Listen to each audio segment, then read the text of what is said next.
wafdi uu hogaaminayo wasiirka wasaaradda arrimaha gudaha Soomaaliland Professor Yaasiin Xaaji Maxamuud Xiir Faraton ayna weeliyaan wasiir ku-xigeenka cadaaladda Yuusuf Aflahaar wasiir dawladda warfaafinta Maxamed Axmed Boocame iyo xildhibaan Xasan Cumar oo kamid ah golaha guurtida Soomaaliland ayaa si diiran loogu soo dhaweeyay deegaanada Dalyara iyo Gambare waxaana soo dhaweynta wafdigani ka qayb qaadanaya taageerayaasha xisbiga kulmiye ee deegaanadani odayaal cuqaal waxgarad iyo haweenka deegaanadani ayaa ka dhawaajiyay inay cod iyo cudud bala garab taagan yihiin xisbiga talada dalka haya ee kulmiye anagu waanu taageersanahay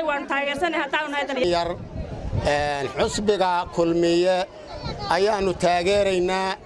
ayaan dhalinyaradu u soo saaray ciyaaro iyo wixii ay ku darayaan ayay samaynayaan waxaan taageeraynaa xisbiga kulmin haddaanu nahay kooxda dhalinyarada rugsan waxaanu taageero buuxda waynaa xisbiga kulmiye annagoon ku raacay wax qabyaalada ama lacag ee ku raacnay horumarka uu qabtay dalka iyo dalkiisa taariikh ah reer Dalyare sida weyn ee cududda leh ee amniga leh ee sharafta leh ay ugu muujiyeen xisbigooda kulmiye inay taageersan yihiin waxaan rabnaa waxaan dadku oranayaan oo isku wada mid kaliya waxaynu isku raacsanahay inaynu ugu soo banaan baxnay inaynu maalinta dambe ee codka la bixinayo qof walba meesha aad codkaaga ku ridayso inaad laba jeer ka fikirtaa la rabaa sida aynu soo baxnay weynaynu codka u siinaa kulmiye taageerada iyo rabitaanka xisbiga waa cadaynaynaa oo waa ku noqonaynaa waxaanu taagannahay xisbiga taageeradiisa xarag maaha bariyahan waxaa nagu soo noqonayay maxaan ku idhaahdaaye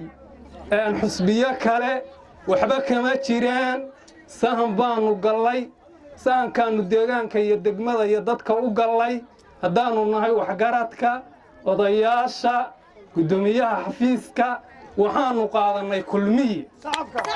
waxaanu ku qaadanay waxqabad waxaanu ku qaadanay horumarka waxaanu ku qaadanay mustaqbalka haddaanu nahay Gambare Dalyare deegaanka beesha jaamac siyaad waxaanu nahay kulmiye wixii nagu soo dhuntay waxaanu leenahay waxba idin ma hayno codkayaga waxaanu siinaynaa haddaanu nahay reer Gambare iyo Dalyare waxaanu siinaynaa kulmiye shan qodob baanu ku siinaynaa kulmiye waxa weeye qodobka koowaad nabadgelyadii uu ka shaqeeyay bahral sabe iyo qayaadeed tii aan sacad yooris iyo biciide waxqabadka dalka iyo dadkaba wuxuu qabtay waxaanu kaloo ku dooranaynaa wax dalka sidaa wuxuu qabtay raggii ka horeeyay kulmiye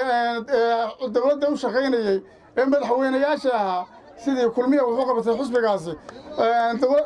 nin wuxuu qabtay ma jiro wuxuu sameeyay laamiyo wuxuu sameeyay iskuulo dhul badan dhul kale la sii mari doono waxaanu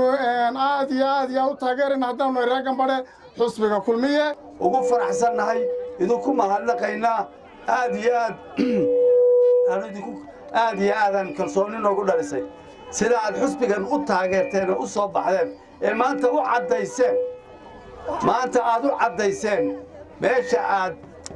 u jeedaan meesha siyaasaddiinnu tahay meesha taageeradiinnu ay taallo iyo inaad fahanteen aad waxaa loo fahamsannahay inaad fahanteen xaqiiqadu waxay tahay